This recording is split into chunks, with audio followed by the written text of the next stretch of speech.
What's up mga ka-technician? Nagbabalikan kayo yung print technician. Sa mga hindi pa nagsusubscribe guys, subscribe na kayo. Click ang notification bell button, click ang flash nyo rin ang mga videos. So yun guys, mag-review tayo ng Anker Prime 27,650 mAh. Power bank guys siya na 250 watts. So meron siyang kasamang 100 watts na charging base. So nakita nyo guys, ito yung charging base niya. Tapos ito mismo yung power bank. So kung nakita nyo guys, the world number 1 mobile charging brand. Ayan guys. So Anker Prime fast charging. So dito guys, kung nakita nyo, ayan yung mga specs ng kada isang device. So ito yung sa power bank. Tapos ito naman yung sa charging base na 100 watts. So, ayan. Okay. Tapos ang kagandahan nito guys ay pwede siya guys sa Bluetooth. So, ayan siya guys. So, nakita niyo yung mga compatible niya. Ayan. Tapos, ayan guys. So, Bluetooth siya guys. Pwede siya i-configure sa app. Ayan. So ngayon guys ay buksan na natin siya. Dito guys makita nyo kung ano yung mga ginagamit niya rito sa picture or sa photo. So ayan, pang charge niya sa earbuds. Ayan, earbuds or earpods, AirPods. Tapos meron pa siyang laptop, tsaka iPad siguro to. Ayan. So, buksan na natin siya guys. Tapos itetest natin yung ano niya guys, output. Siyempre. So itetest natin siya sa may USB tester natin, type C.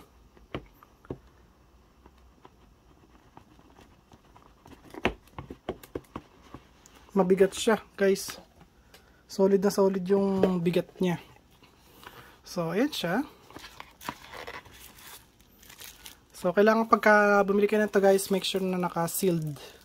Para sigurado kayo na kayo yung unang bumili nito or hindi pa siya nabuksan.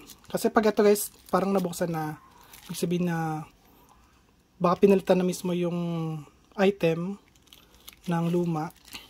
Kaya nabuksan na or may ginawa silang kakaiba.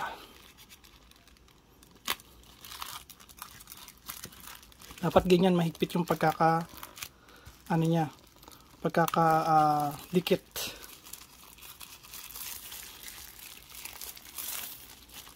So ayan guys. So designed by Anker, Innovations. So nalagyan ko na ng ng fingerprint. So, ito yung input-output niya guys. So, pwede siyang input-output. Ito rin guys, oh. So, dalawa sila guys, pwedeng gawing input at output. So, pwede nyo siya i-charge dito o kaya dito. Pwede nyo siya gamitin as charger sa baba. May nasa taas o sa baba. Ito guys. Tapos yung USB Type A niya, ayan lang guys, pang output lang to. Okay? Basta itong dalawang to, yung Type C na 1 at saka 2, pwedeng gaming input at output siya. So, tingnan natin to. Ayan, tingnan natin yung mga kasama dito. Ito guys, may kasama siyang, ayan, 140 watts na Type C to Type C. Okay, ito yung panlinis niya. Ayan. So, pwede natin siya guys linisin. Ayan guys. Kung nakita nyo, tanggal yung fingerprint. Diba? Tanggal fingerprint ko. Okay. Tapos ito yung base niya guys. Oh, mabigat yung base niya. Mabigat guys na ganyan. Marinig niya. Diba? Solid.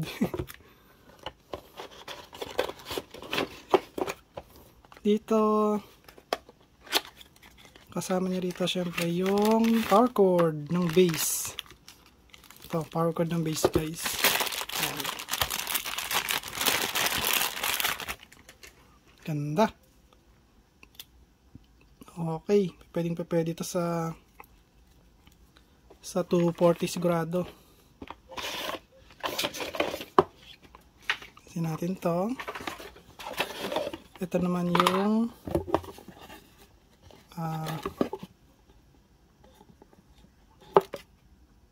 mga pandikit guys. Ayan, may adhesive sa mga papel. Ayan. Manual guys. Ayan o. Quick start guide. Saka yung mga ano niya, warranty. So ayan guys. At tingnan natin yung loob nito. So ito guys, kailangan ganyan din ha. Silyado na hindi talaga siya nabuksan. Kasi pag ito nakabukas ay iba na yung itsura niya.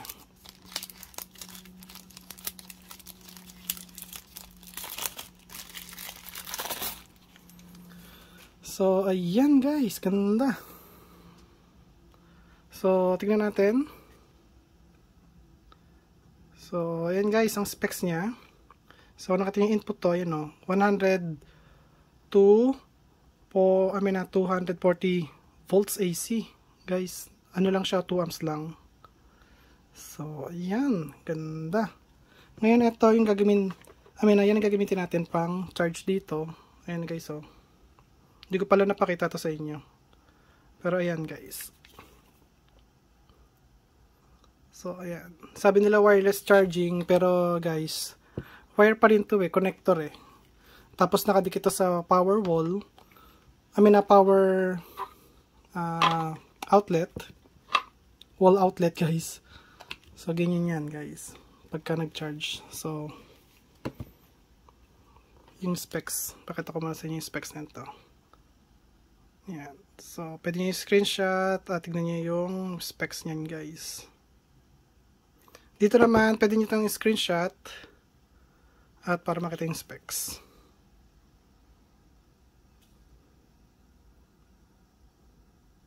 Lagyan natin ilaw.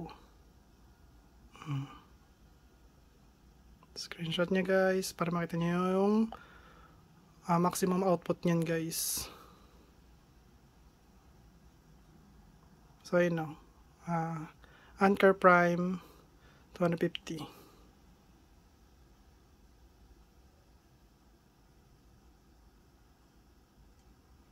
Maximum niya watt hours guys, so 99.5 watts. Okay, so pwede ito sa aeroplano guys, kasi ang pinaka maximum na allow sa aeroplano ay 160 watts an hour. Okay, so yun guys, ilalagay ko lang ito sa power.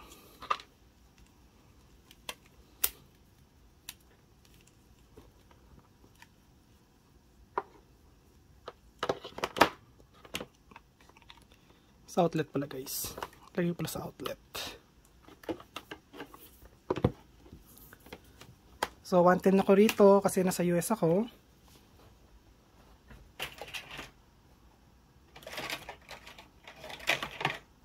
So na yun ako.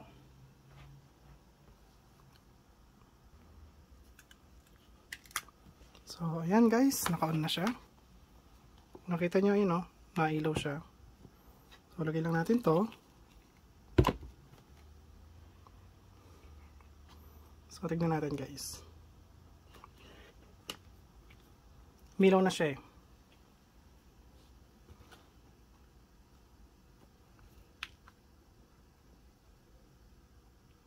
Wait lang natin, baka lobat. Kasi syempre galing to sa storage room. Wait lang natin konti. So yun guys, parang tagal niya mag-on, kaya ginawa ko to ay nilagyan ko ng supply dito sa may gilid niya guys. Pwede naman yon.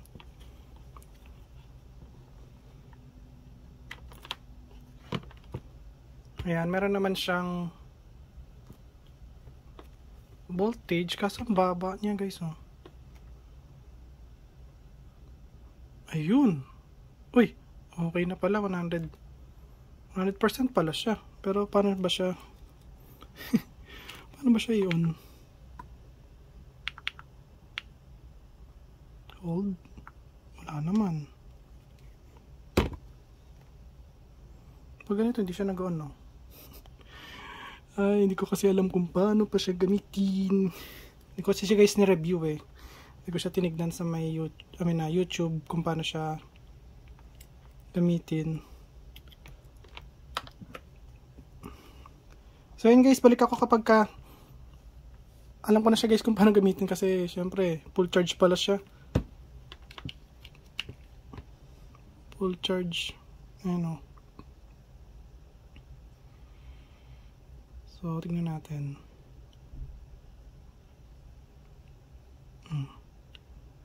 Diba? Tapos, naghanap siya ng Bluetooth. Twice. Press twice to enable Bluetooth. Ayun. So, ayan guys. Wait lang guys ha. So, ayan mga sir, tinanggal ko muna yung phone ko sa stabilizer sa gimbal guys. At kung nakikita nyo, kala ko full charge siya kasi kung nakita nyo, diba sa video full charge siya, pero titingnan nyo guys, 1%.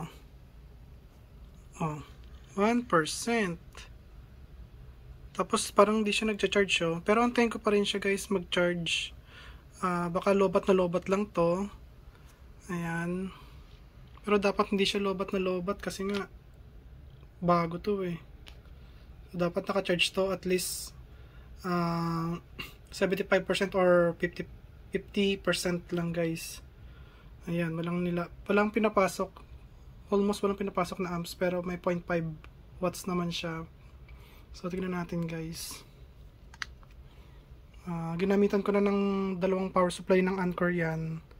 So ito yung 140 watts na power supply ng Anker. Tapos ito guys, sinabay ko kanina. Kaya ganyan na nangyari. So pwede nyo kasi siya i-charge ng sabay guys. So pakita ko sa inyo So ayan guys Tapos ito, nakalagay na doon. Tapos ito ilalagay natin sa likod.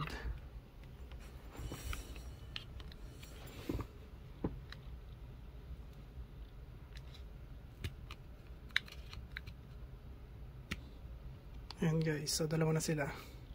So kung nakita nyo guys, dalawa na yung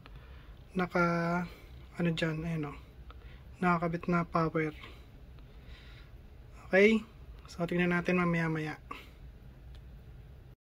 So ayan guys, 4 hours na natin siyang tina-charge. So kung nakita nyo, wala pa din siya guys. Tingnan nyo, akala nyo 100 yan. So, alisin natin to. Ay. Ito pa isa. Alisin natin to. Tingnan nyo, mamamatay yan pag inalis ko to. Diba? Namatay. So, pag kinabit ko to,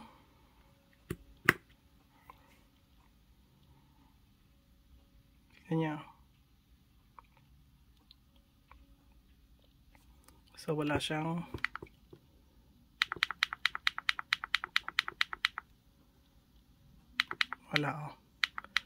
hindi siya nagbubukas. So lagyan natin sa kabila.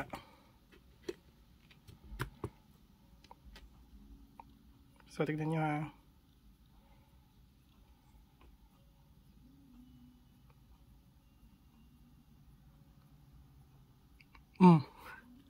tignan nyo 1%. So hindi talaga siya guys nagana. So, try natin ang method na ganito guys. So, alisin natin to. So, kunin natin yung kasama niyang type C to type C na 140 watts. Ayan guys. So, lagyan natin to rito.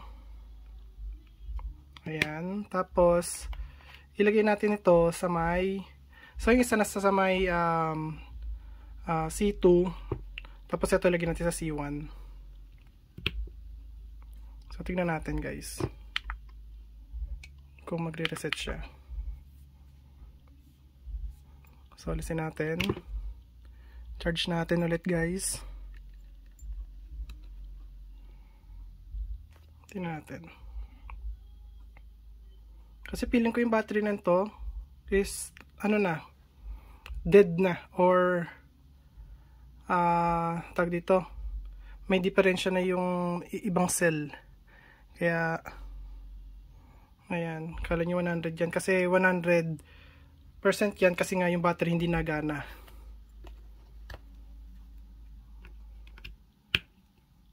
Wala kahit 1% lang magkaroon lang I mean kahit magkaroon lang siya ng power, madali na to. Kaso hindi talaga siya nagpa-power mismo sa may battery, nagpa-power siya kapag ka nakalagay lang siya dito sa may charger. Ayun diba, ang weird niya. 100, tapos pag nilagay natin to 1%. Ayan.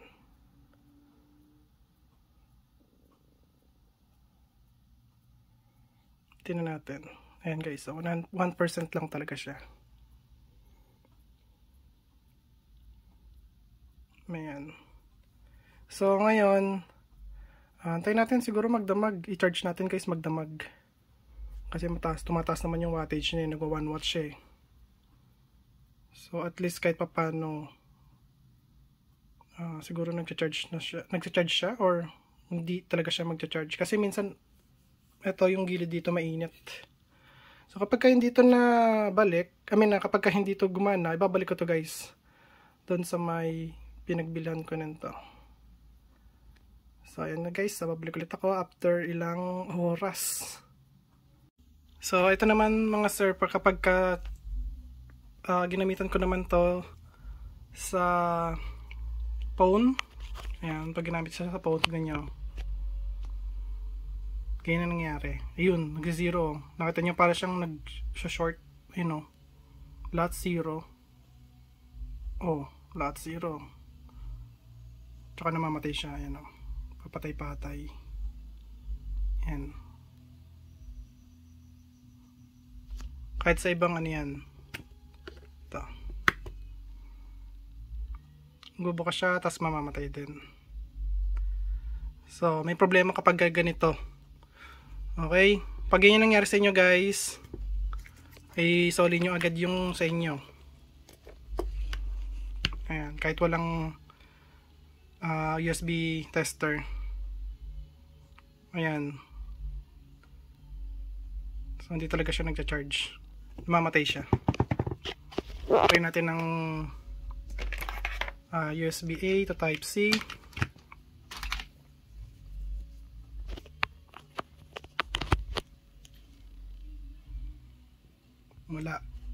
Walang output. Wala guys hindi talaga siya naglalabas ng output. So yun guys, at hindi nag-work yung power bank na inaano natin guys, inaayos. Pumunta ako dun sa pinagbilan ko nito at binigyan niya ako guys ng bago. Isinuli ko yung una nating ni-review. Ito guys, ibang power bank na to, pero pares pa rin sila ng model. Iba lang yung serial number niya ngayon. So ayan yung serial number niya ngayon guys. Kahit tignan niyo yung ibalik yung natin, yung video. Makikita niyo guys, magkaiba na sila ng serial number. So ayan, dapat kasi pagka pinindot to, kailangan mag-on na siya. Dapat ganyan guys. Nung una guys, nakita nyo, hindi siya nag-work. So nireplace ko siya. Sabi ko, yung item sira at tag dito, pupuntahan ko siya at kailangan niyang palitan. So pinalitan niya naman bago. Tapos pinabuksan ko na guys sa kanya mismo.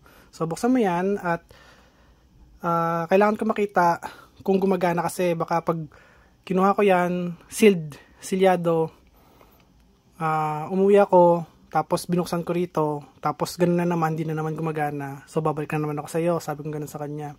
So, dito natin yan buksan, at tingnan natin kung gumagana. So, una, nagbukas siya ng ibang kulay nanto guys, iba yung housing, kulay, flesh yung kulay guys, parang ganito yung kulay niya. So, binuksan niya, hindi rin gumana guys yung una. So, ngayon, nagbukas ulit siya, ganitong kulay ulit yung unang binuksan natin. So, yun, pagka pindot niya nito, ayan, gumana. Sabi ko, okay, ito na kako yung kukunin ko. Tapos yan, umina ako. And then yan, guys, nasa atin na to. So, ngayon, pakita ko sa inyo guys kung paano siya i-charge dito sa may power base niya. Ayan. So, itong power base guys, iba na rin yun. Kasi kung nakikita nyo guys, oh, ayan, itong power base is kasama dito. So, yung unang power base na nireview natin is hindi ito yun. Okay?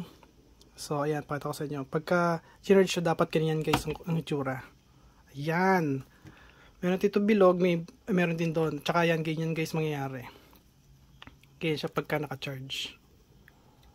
Ayan. Yan ang itsura niyan. Okay? At ang ganda niya guys, no? Kasi kita mo yung voltage na pumapasok sa kanya. Siyang parang labo. So yan guys, kita mo yung base na pumapasok sa kanya. I mean, voltage. Ayan. So 20 volts, 4.9 amps. So mamaya guys, magwa 100 yan. Nalabo guys. So, ayan. So, mamaya magwa 100 yan. Makikita niya. Wait lang. So, pero, syempre, di ko napapakita guys sa inyo kasi matagal yan kapag ganun nangyari. Nag 100 talaga siya. 100 watts. So, ayan. At nagcha-charge siya guys. Ganyan dapat ang charging niya guys. Ano ba yan? Ayaw mag-focus. So, ganyan talaga dapat yung charging niya guys. Ayan o, nakikita nyo, yung percent niya nagbabago. Okay, tapos nakita nyo yung ano niya o, minuto na lang o, 17 minutes para siya mag-full charge. Okay, ang kagandahan sa kanya guys, ito ay 100 watts yung base na charger niya. Okay, so pwede kayo ditong mag-charge. Ayan, pwede dyan guys mag-charge. So, pwede natin tanggalin to, pwede dito guys mag-charge. So, i-test na lang natin guys. So, mag-test muna tayo. So, test muna natin tong base niya, power base, ayan. So, ito guys, charging base. Pero power base okay na rin yan guys. So, ayan yung C1, ang maximum niya ay ito. 20 volts. 5 amps. So, meron tayo dito dalawang USB tester. So, gamitin natin itong Power Z. So, C1 tayo. Ngayon, hindi siya gagana kasi naka-Type C siya guys eh. Type C to Type C eh. So, kailangan natin lagyan ng power yung Power Z. Ayan. So, ngayon, punta tayo guys sa charging protocol. So, ayan guys. So, okay lang natin yan. Tapos, be ready. So, naka-auto siya. Naka 50 volts, 5 amps yung EPR. Ayan. And, okay natin. Ayan. Auto detection. Ayan. So, tingnan natin guys kung tama yung sinabi doon sa may specs niya na up to 20 volts, 5 amps. Tingnan natin guys. Para walang daya tayo guys na nangyayari dito. Totoo ba si Anker or peke?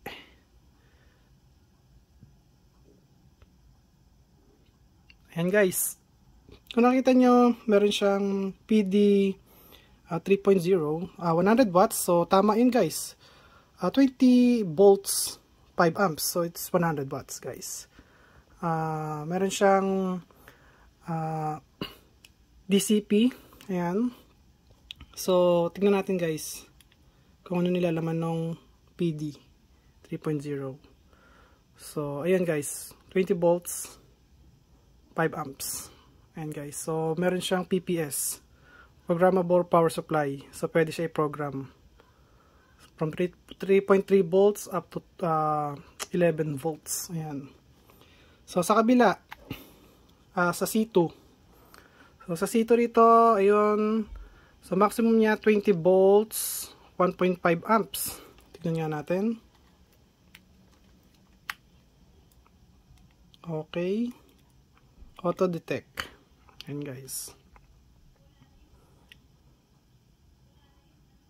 So, tignan natin.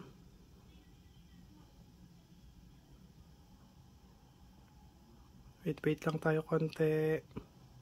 Ina-analyze niya yung output. Ayan guys. Ayan.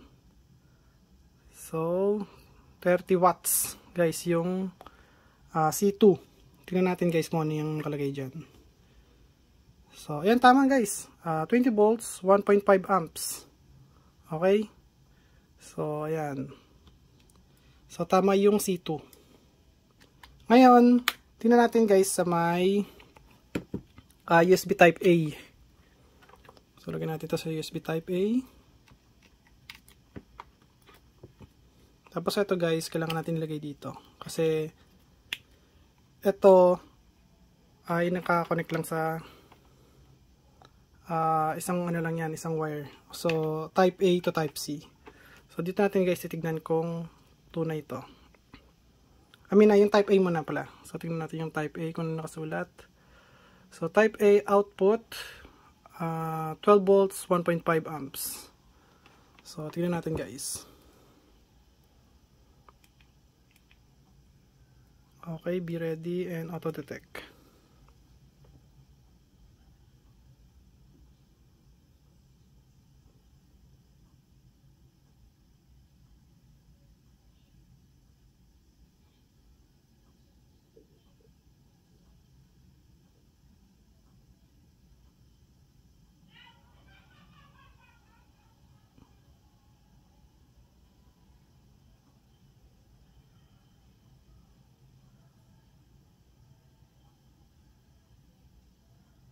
Okay, DCP, and tingnan natin guys yung nilalaman ng DCP. Ayaw. So, ayan guys, DCP, hindi natin alam kung ano yung laman niya. Wala, ayaw. Ayaw niyang buksan. So, ganito gagawin natin. So, kaya meron tayong second emotion na USB tester. Ayan, para makita nyo. So, be ready. Para kitang-kita agad yung detected or yung detection niya guys. So, ayan. DCP guys, ayan DCP. Meron siyang DCP. So, tingnan natin.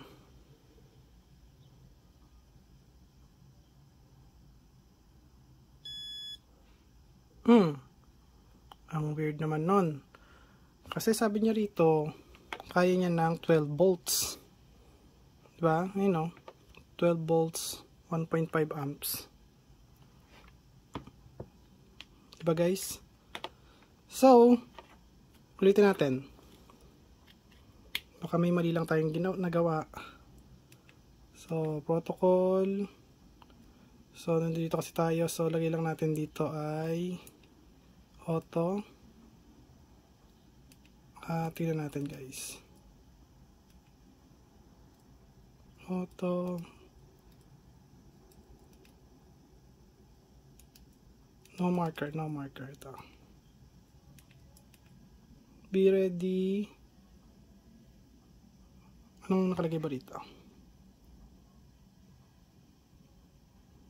Walang nakalagay na kung ano siya guys. Ito. Walang nakalagay kung quick charge ba siya. Pero i-ano ulit natin dito sa auto detection.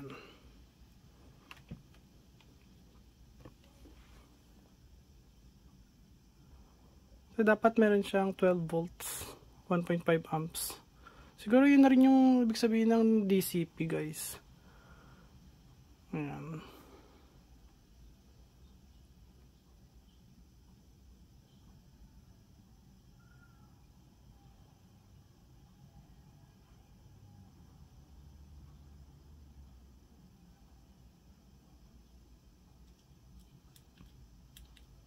Wala talaga, guys. Ay, ako. So, next. Ayaw magpakita, guys. So, ito na yung pinakaano natin, guys, uli. Tignan natin to. So, kabit ko lang to rito. Para dito sa may power Z. Ayan. So, try muna natin to, guys. Type A. Tignan muna natin, guys, yung type A dito. Ang type A niya ay ito. So, ayan. 12 volts, 1.5 amps.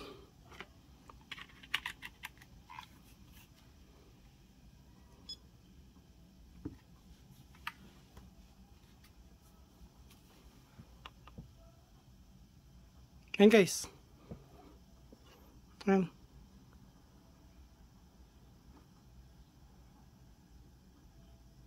Yup, 22 watts. Pero bakit dito sa kabila hindi niya ma-detect?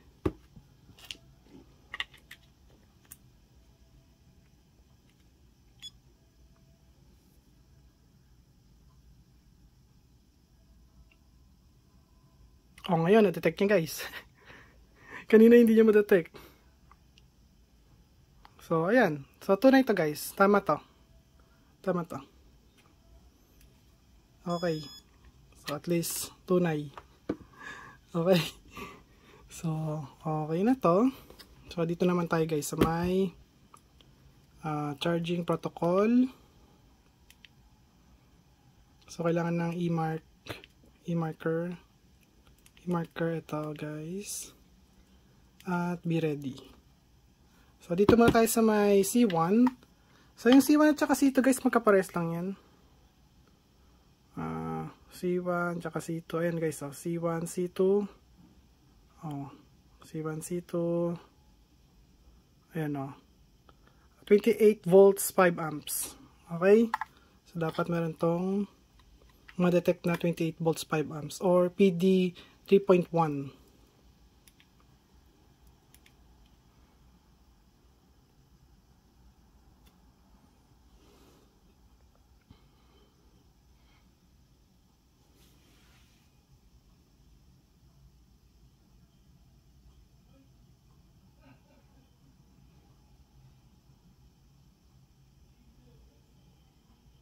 Ayan na.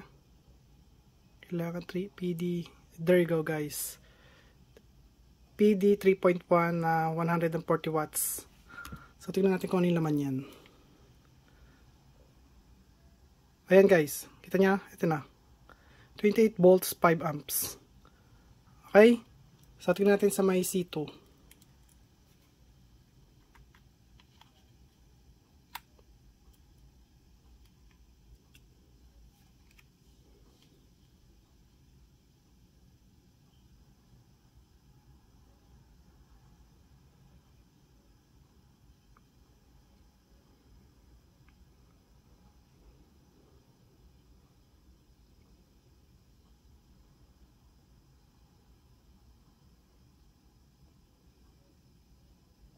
Ayan, guys. Pares sa parehas. Ayan, 28 volts, 5 amps. So, ayan, guys. So, talagang tunay yung ano nito. Yung output. Yung input kaya. Tunay kayo yung input nito. Tingnan natin. So, gamit ako ng ibang charger. So, gamitin ko tong charger na 140 watts na charger ko na Anker. Ito, guys, oh. So, ayan siya. So, 28 volts, 5 amps yung maximum niya.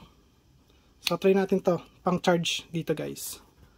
So, tingnan natin kung tunay talaga siya. Lagyan natin ito rito, pang-test. Lagyan natin yung 140 watts na cable niya, nakasama. Ito. Ayan siya guys. So kahit na ano dyan sa dalawa yung ilagay yung Type-C, pares lang yan. Oops. So charge natin guys.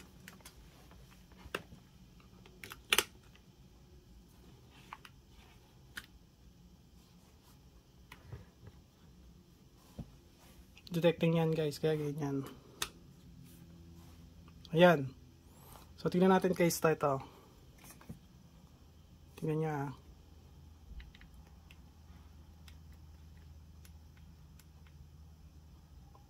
Ayan guys.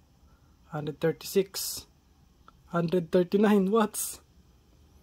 So dito kasi bakit hindi ka na nakaganito itong paano ko.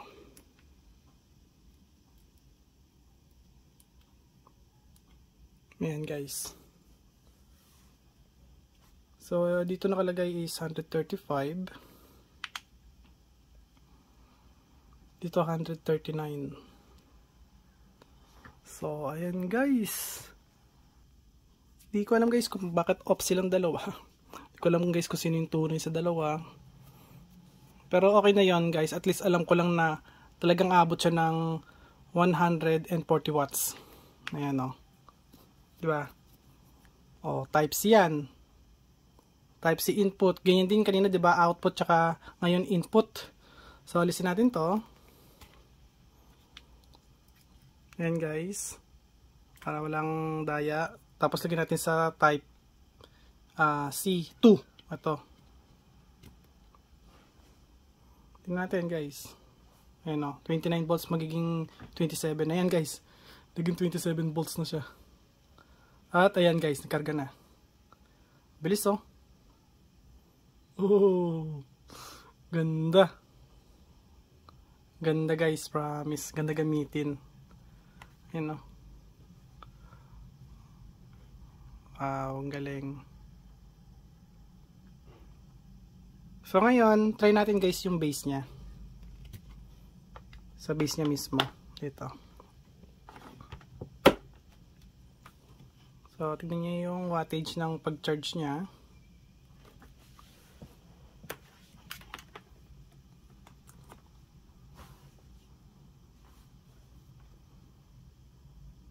So, yan guys, kung nakita nyo. 90 watts. 98 watts guys. 98.4 watts. Ganda. So ngayon gagawin ko na lang dyan ay ito. Desktop lang. I mean nasa bench ano ko lang table. Tapos kapag full charge na siya, tanggalin ko na lang siyang ganyan guys. Charge ko ganyan oh. Charge yan guys. Ayan.